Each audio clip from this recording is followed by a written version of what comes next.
A few miles south of Oban, the hamlet of Lerrux is to be found. Here is the Barn, a country pub converted from a 200-year-old steading.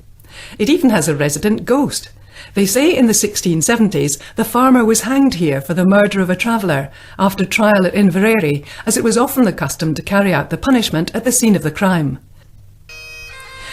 Returning to the main route south and the attractive and historic Knippach Hotel, family owned since 1969, with an outstanding location looking out over the head of Loch Feochan, which for almost 5 centuries was the route the kings of Scotland took, boarding a burial barge to their final resting place at Iona. Indeed, today the local landowner keeps 40 swans on the loch, one for each of the kings buried. This is also a great place to spot seals perched on the rocks in lazy repose.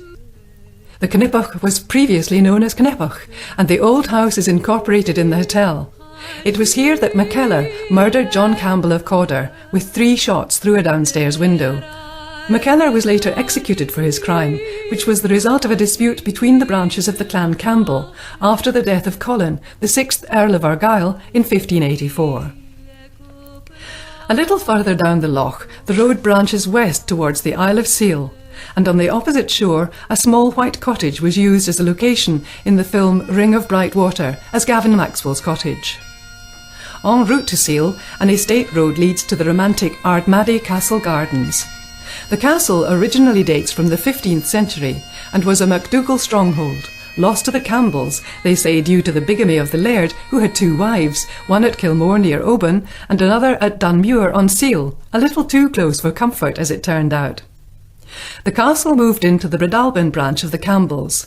The Earl of Breadalbin owned the slate quarries and used the castle as his base in the area. The Earl lived in the vast and now empty Taymouth Castle. It was said the Earl would take 3 days to travel from here to Taymouth, never leaving his own land en route.